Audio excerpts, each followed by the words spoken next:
could you define your profile for us? Sure. I come from a background in finance. About 7 years into my corporate career, I decided that number crunching was not for me, and I gave that up and started exploring other interests. So I took to advertising. I created my own media company. It's called Parallel Circus Entertainment.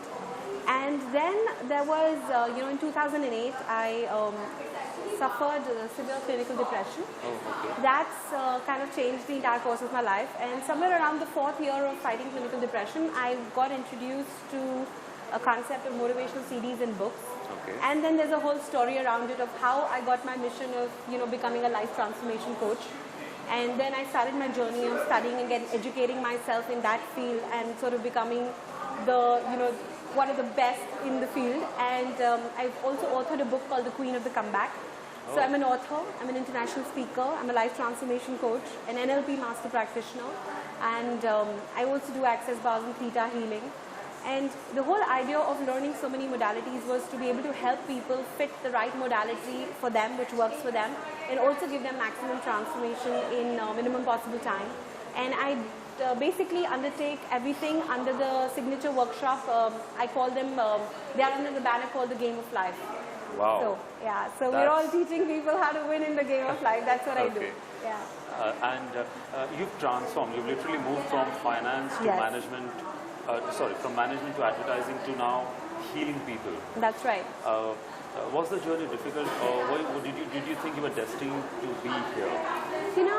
It's interesting you say that, because when I began, I come from a very middle-class family where education is usually given a lot of importance. True. And I, of course, where education is given a lot of importance. And I, of course, being from that area, was very well educated. So I went to the best of schools and colleges, studied finance. I always thought I was a number crunching kind of a person. But about 7 years into my corporate career, I grew increasingly dissatisfied with what I was doing. Okay. And that's when I sort of moved into a creative venture and started my own media company. Clinical depression to me came as a huge shock. I never thought that, somebody like me who's so happy-go-lucky, who's successful, would ever land up in a position where you would need to be, sedated and put into therapy 24/7. And so that was a bit shocking, and that is what sort of, at some point led me to, take a decision that it's awful that people are in this situation, and there is somebody who's responsible for it. So there's one of these days when I was reading a book I was also in a very typical why me victim mode, as most people get when they're fighting depression. True. I was in a similar mode, and one day I came across a book called Battlefield of the Mind. It is written by a woman called Joyce Meyer. And straight away I went into Google and started looking for Joyce Meyer. Straight Google Baba ke paas. And he basically threw up a YouTube video where Joyce Meyer was addressing a women conference. Okay. And I was hoping that, something she might say today may basically give me a perspective of where my life is headed, why I'm in this situation, and I may get my answers. And 30 minutes went by, nothing happened. Around the 40th minute, I was just about to switch off the video, but around the 40th minute, a lady in the group, she was doing a Q&A, a lady in the audience stood up and she asked Joyce exactly the same question, the why me question, which was in my head, that, when I did everything that was right, I educated myself, I did exactly what my parents wanted me to do, why the hell I landed up in a position where I am today? Why me? Like, I've done everything possible, and, from the heights of success to the depths of clinical depression, it can be a huge fall. True. So she asked the same question, and Joyce said something which changed the entire course of my life. Wow. She said, you hurt, you heal, and you help. Super. And she said that, you are the chosen one. God knew that you have the resilience to bounce back no matter what the adversity is thrown at you. And once you do, you will become His channel to help other people never get there. Okay. So I actually literally bought that, and that became the story of my life. And since then, I've been pursuing, studying, I'm learning a few things and learning a few things and moving in that direction of becoming the best life transformation coach that there is. Okay. You are the guiding light today for a lot of people. Yes.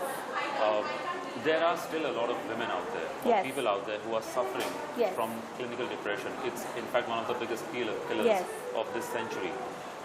What message would you want to give to move from depression and to be empowered?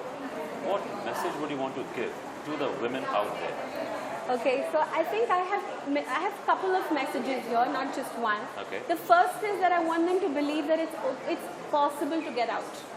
Because depression is something, you know, it'll be a topic for another time, but depression is something we literally cause to ourselves. So if there is something that I have caused from outside to myself, I can definitely get rid of it if I want to. True. So it's possible to get rid of it, okay, if we want to. That's number one. True. Number two is do not hesitate to take help.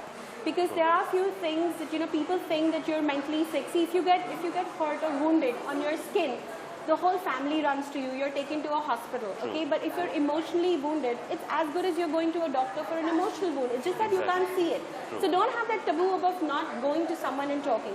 Maybe sometimes you just need to go to a psychologist or a counseling psychologist, or sometimes, or even a life coach is enough. Sometimes when you are chemically depressed, you may need to go to a psychiatrist as well. So the point is that help is available. You must take help. Do not hesitate to take help. And it's possible to get out because we are the ones who actually got into it in the first place on our own. Okay, so it's take responsibility and ask for help. Definitely, because everything that's happening inside me is about me. Exactly. See, very simple. If I have fever, do I treat my family or treat myself? Exactly. So when I have depression, I have to treat myself, not my family. Most people try to fix everybody around them and not fix themselves up. But the thing is that if I have a cough, I have to take the tablet. So when I have depression, I have to take the tablet. Or I have to, you know, basically take the remedy for it. It's all from within, right? Okay. So to heal what's outside, you got to go within and heal from inside out. Okay. That's what I believe. And we've taken this initiative to honor and respect the women at the WOW Women's Awards. What message would you, we are going to sash you and crown you, almost like a Miss Universe or a Miss India. Of course, and I'm really looking forward to it, I must say. Okay. And there's another powerful lady, Shobha Arya, who's taken this entire initiative and single-handedly. It's a one-woman show, I would say. Absolutely. What message would you have for the WOW team and especially for her?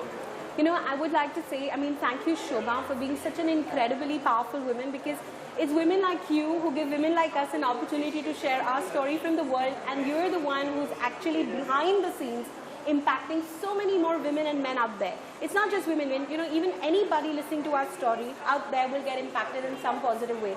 So she is like the source of the source, so she's the one who's lighting everybody's candle, and I think she's doing a fantastic job. As far as wearing a sash and, you know, being treated literally like a Miss India or Mrs. India is concerned, I think it's beautiful because every little girl, I mean, all women have a little girl inside of them. And all of us, when we were playing Barbie dolls, at some point or the other, thought that it would be nice to be Miss India.